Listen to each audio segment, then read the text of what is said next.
Messieurs, dames, bonjour, bonsoir et bienvenue pour votre réaction du chapitre 273 d'Eden Zero. D'ailleurs, une belle cover assez aguicheuse, disons-le ouvertement, voilà. Rebecca prend une photo et nous montre ses atouts, hein. Ouais, je sais, c'était la première chose qu'il fallait que je dise, alors qu'il fallait absolument qu'on parle du chapitre précédent, hein, qui est une gigantesque masterclass.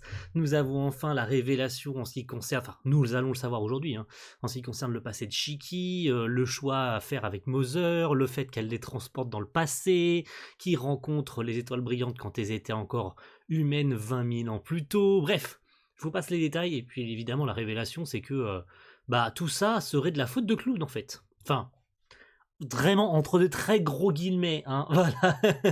Ne tirons pas encore de conclusion, même si conclusion il doit y avoir, ce sera très probablement cette semaine. Auto-nettoyage, c'est parti, mon kiki, let's go. La Terre, il y a 20 000 ans. Chez les hommes, les animaux, les plantes, la terre, le ciel. L'éther est une substance omniprésente qui s'écoule dans l'univers comme dans le sang, dans les veines. Ok. Donc visiblement, il lui instruit et lui explique un petit peu le, euh, le traitement que Sister va recevoir. Prouver scientifiquement son existence s'est toujours avéré difficile, mais récemment les choses ont changé grâce à la thèse du professeur Yuna. Yuna? Ah oui, c'est vrai qu'elles étaient toutes potes. Salut, on est venu te rendre une petite visite. Yuna, regrette. Vous étiez à l'université ensemble, toutes les trois, n'est-ce pas? Ouais, on est de vieilles amies. Et ça fait un bail qu'on ne s'était pas réunis comme ça. Elle n'en a pas l'air comme ça, mais elle est avocate. Et elle, qui est-ce? Je m'appelle Mio. Aïe aïe aïe, ok. Elle est venue exprès du Japon pour rencontrer Yuna. Une fan? Une fan, je suis pas sûr. Mais par contre, est-ce qu'elle va essayer de dissuader? Parce que clairement, on a vu ce qu'elle a quand elle est venue voir Valkyrie en lui disant il faut absolument pas, la Terre est sur le point d'être détruite et tout. Est-ce qu'elle va essayer de dissuader Sister de faire ce traitement? Parce que c'est peut-être trop dangereux. Va-t-elle la dissuader de le faire? Elle est accompagnée de son petit copain. C'est pas mon petit copain, juste un copain. C'est bien de le préciser, mais bon, c'est pas grave. Enfin, ces étudiants effectuent des recherches sur des domaines très intéressants. Et c'est lié de très près à ton traitement à l'éther. Quoi? Je ne comprends pas. 3 mois plus tard. Ouais, d'accord. Ça veut dire que le traitement a marché? Comment te sens-tu? C'est à peine croyable. Je suis dehors et je marche. Donc le traitement a marché. Ta visite médicale, c'était aujourd'hui, n'est-ce pas? Oui, et tout va bien. Regarde, j'arrive même à courir. Waouh, trop bien. C'est trop mignon cette situation. Ou même Witch et tout, elle a vraiment le sourire et tout, elle est contente pour sa pote, ce qui s'est remise. Je suis vraiment désolé de vous avoir causé tant d'ennuis. Ne dis pas de bêtises. On est tous soulagés et heureux que tu sois remise sur pied, Ivy. Au fait, Yuna, Mio, Regrette, vous vous êtes impliqués dans les nouvelles expériences. Vous êtes toutes impliquées dans les nouvelles expériences. J'aimerais bien vous aider, moi aussi, même si j'ignore de quoi il s'agit. Dans les nouvelles expériences, de quoi est-il question? Ah, ça soulève ma curiosité d'un seul coup là. Les trois sont impliqués dans les nouvelles expériences. Mais de quel genre d'expérience parle-t-on? Sachant que le chapitre s'appelle auto-nettoyage. Auto-nettoyage. Ah, est-ce qu'elles vont pas genre être mécanisées ou un truc? Est-ce que c'est pas la naissance des étoiles brillantes telles qu'on les connaît? Oh, j'ai peur. Oui, d'accord, je comprends. Ah bon? Entendu. Au revoir. Ok, elle avait quelqu'un au téléphone et elle est revenue dans son labo, hein. Un appel de l'hôpital? Oui, ils m'ont communiqué les résultats d'analyse d'Ivry. La tumeur d'origine inconnue a totalement disparu. Il n'y aurait même aucune métastase. Ah ouais, quelle bonne nouvelle. En d'autres termes, cela apporte la preuve que l'éther dispose d'un pouvoir aux effets auto-nettoyants. Voilà, auto-nettoyage, ok, d'accord. Très bien. Donc la Terre est donc une planète foisonnante d'éther, hein, c'est ça, autant le dire quoi, hein. L'éther permet de soigner des gens et tout, à base de cette thérapie à éther, ça fait carrément disparaître les tumeurs. Donc elle avait probablement, ça je crois qu'on l'avait déjà souligné, hein, qu'elle avait un cancer du coup, hein. Et donc ces tumeurs ont donc complètement disparu, elle est complètement guérie, aucune métastase, rien du tout, comme si elle avait jamais eu de cancer. C'est ouf, hein. peut-être un cancer des os, une connerie dans le genre, parce qu'elle était allongée. Donc peut-être elle était paralysée des jambes, ou une connerie comme ça. Mais d'accord, ok. Mais va y avoir un mais. Faut bien qu'il y ait une contrepartie à tout ça. L'échange équivalent, tu vois. Genre obtenir une puissance pareille, il faut bien qu'il y ait une conséquence derrière. C'est obligé. Mais alors, oui, si on parvient à amener à son point critique la totalité de l'éther de cette planète, avant qu'il ne soit épuisé, on pourra faire basculer la Terre en overdrive. Et c'est ce qui donnera naissance à Mother. D'accord. Mais, faut-il encore qu'il se passe quelque chose? Faut-il encore qu'il y ait une solution, qu'il y ait une conséquence? Qu'est-ce qui se passe? Est-ce qu'elles ont réussi? Mais elles ont réussi au prix de quoi? Parce qu'elles ont clairement réussi. Si Mother est bel et bien la Terre en overdrive, ça c'est une théorie qu'on avait aussi émise. Quelles conséquences ça aura sur la population? Parce que clairement, la Terre n'existe plus telle qu'elle est censée être. C'est plus une planète, c'est une entité, c'est une personne maintenant. Donc si on le prend tel quel, qu'est-ce qui a bien pu arriver à tout le reste des habitants de la Terre? Est-ce qu'ils sont tous morts? Est-ce qu'ils ont été téléportés ailleurs? Et que voilà. Et cette fameuse promesse, et El Famoso promesse aussi, évidemment, c'est le seul moyen de la sauver. J'ai un peu l'impression qu'on s'est servi d'Ivli comme d'un cobaye et ça m'embête. Allô, Mio. Ce n'est pas qu'une impression, Ivli est un cobaye. Ouais, j'aime pas trop ce sourire là. Alors, elle dit ça avec rigolade, mais enfin, ça a fait avancer leur recherche. Ivli est soigné, tout le monde est heureux, tout le monde il est content, même si la Terre est sur le point d'exploser. C'est pas grave, on a soigné une amie, on lui a permis de remarcher, de se soigner de sa maladie, et elles ont obtenu les résultats escomptés. Donc, dans tous les cas, elles sont contentes. Elles sont même plus que contentes. En fait, je crois que tu nous as bien assez aidés. Probablement. Ouais, comprends pas trop, mais bon. Un overdrive de la planète, ce serait la cause des changements? L'astre serait devenu Mother? Oui, c'est ça. Ainsi, tout ce dont elle parle, tout ce dont elle parle aurait vraiment fonctionné? Et moi, j'apparais quand? Je te rappelle qu'on est dans le passé 20 000 ans en arrière. Oui, mais j'aurais fait une promesse. Enfin, un choix. Oui, mais toi, est-ce que ça te concerne toi? Avançons un peu dans le temps. 6 mois plus tard. 6 mois plus tard, et voilà, ça y est. Il est là, let's go. Là-bas, ce sont Witch et Wizard.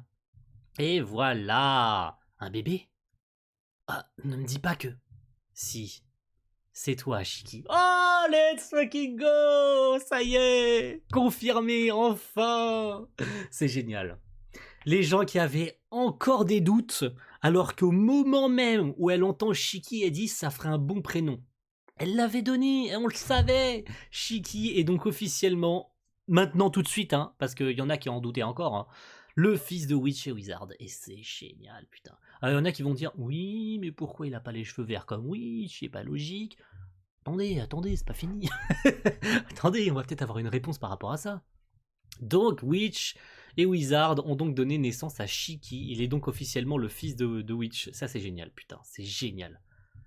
Mais quoi? Ma mère, c'est Witch? Malheureusement, ce bonheur ne durera pas longtemps. Effectivement. Voilà donc... Oh là là, le compte à rebours de l'extinction de la Terre a déjà commencé, mais on n'a aucune réponse. Ça me fume. Ce chapitre, il a juste servi à confirmer que Shiki est bel et bien le fils de Witch et Wizard. Ce chapitre n'a servi qu'à ça. C'est incroyable. C'est incroyablement frustrant. Ce chapitre n'a servi à rien d'autre que de confirmer que Witch et Wizard sont bel et bien les parents de Shiki alors qu'on le savait déjà, quoi. C'est n'importe quoi. Mais au moins, c'est bien parce qu'il a éclairci la situation. Si jamais il y avait des gens qui doutaient encore de ça, parce que quand elle entend le nom de Shiki, c'est ta sister qui a le nom de Shiki qui résonne dans sa tête et elle fait Shiki. Et c'est là que Witch, on s'en rappelle très bien, dit ah c'est un beau prénom et tout. Sachant qu'elle était déjà enceinte, en fait, à ce moment-là. Elle était déjà enceinte de Shiki. Donc, je sais, ça pouvait porter à confusion. J'en suis tout à fait conscient. Mais à un moment donné, Mashima, il a aucune raison de faire tergiverser les événements comme ça 36 000 ans. Plus le fait que si tu remets toutes les infos ensemble, une par une, depuis le début du manga, Witch était la plus proche de Shiki. Qui a porté Shiki dans ses bras quand il était bébé? Qui? Witch. C'était évident. C'était putain d'évident. Encore une fois, quand tu remets toute l'histoire dans son concept, et toute l'histoire dans l'ordre, c'était calculé, mais à des kilomètres que Witch était la mère de Shiki en fait. La mère de... Enfin, elle l'a porté quand il était bébé aux côtés des étoiles brillantes et tout. C'était calculé à des kilomètres que c'était sa mère. Plus le fait que Shiki a été complètement détruit psychologiquement quand il a vu Witch mourir en sauvant les Denzero et tout. C'était archi calculé en fait. C'était archi prévisible. Je sais pas pourquoi, mais voilà, maintenant que c'est officiel, une fois que tu remets tous les événements dans leur dans l'ordre, c'était archi prévisible en fait. Mais bon, il y en a qui vont dire que non, que j'exagère et machin. Après, ces gens-là, qu'est-ce qu'on en a à faire, j'ai envie de vous dire. Bref, passons au Next on Eden Zero, bien sûr, de notre cher Sam, qu'on remercie chaleureusement, comme d'habitude. Alors, attendez, on a toujours un petit problème. Voilà, c'est mieux. Alors, la naissance d'une nouvelle vie, il s'agit de Shiki. Néanmoins, ce bonheur soudain. 3 petits points, l'effondrement de la Terre dans le chapitre prochain. Ok. Effondrement de la Terre. Bon, on va assister à une situation un peu horrible, un peu catastrophe dans le prochain chapitre. Mais c'est surtout quand, quoi, quand, comment, pourquoi. Ouais, j'ai bugué. Pour la promesse. Quand est-ce qu'il y a eu cette promesse en fait? Mais, et surtout, que les événements se suivent de très près. De très près en fait. Quand est-ce que les étoiles brillantes ont été transformées en androïdes? Quand est-ce que ces jeunes femmes qu'on voit ont été transformées en androïdes? Quand Ziggy arrive? Quand Ziggy arrive, il fait la promesse de les sauver, elles, en récupérant le bébé. C'est là où il aurait trouvé Shiki. Il aurait trouvé Shiki, en fait, sur la Terre. Et pas sur sa route vers Mother. Il aurait trouvé Shiki sur la Terre. Probablement, je vais m'imaginer une situation. Je sais pas, il trouve Witch bloqué sous un décombre ou un truc dans le genre, et elle lui confie Shiki en mode s'il te plaît sauve-le, il n'a pas mérité ça, c'est encore qu'un enfant et tout. Sauf que dans sa grande bonté, Ziggy il a très bien pu trouver toutes les autres et ses amis, je sais pas, en fouillant dans la mémoire de Witch et tout, il leur a promis de toutes les sauver. En échange de quoi? Enfin, en échange, parce qu'il faut bien qu'il y ait une conséquence. En échange de quoi? Et perdre leurs souvenirs en fait. Si je vous sauve, je peux vous sauver, mais vous perdrez tous vos souvenirs en tant qu'humaine. Pour moi, il y a une connerie comme ça. Genre, ils trouvent les cadavres des étoiles brillantes où elles sont encore à peine vivantes, elles sont sur le point de mourir, et elles ont un choix. Ziggy leur laisse le choix. Je vous sauve, je vous mécanise, je vous transforme en machine, mais vous perdez tous vos souvenirs de quand vous étiez humaine. Pour moi, il y a forcément une connerie comme ça. Faut bien qu'il y ait une connerie comme ça. À un moment donné, il faut bien qu'il y ait une connerie comme ça. Et les étoiles noires, c'est pareil. Je veux dire, à un moment donné, il faut bien qu'il y ait une logique à ce que les étoiles noires soient les némésis des étoiles brillantes, etc. C'est pas choisi par hasard. Ça sort bien de quelque part. Ça sort pas de nulle part. Ça sort pas du trou du cul de Machima, tu vois. Faut bien qu'il y ait une explication à un moment donné logique à comment est-ce que les étoiles noires ont été mécanisées. Est-ce que c'est simplement à travers les souvenirs de Ziggy, où il voit à travers les souvenirs des étoiles brillantes. Voilà. Je veux dire, je pars dans tous les sens, mais vous avez l'idée. En tout cas, j'espère pouvoir voir ça la semaine prochaine et avoir enfin les dernières réponses aux questions qui nous manquent. En tout cas, rendez-vous la semaine prochaine pour le chapitre 274. Shiki est bel et bien le fils de Witch et Wizard. Ça fait archi plaisir à enfin pouvoir le confirmer. Et à la semaine prochaine tout le monde. Ciao, bye.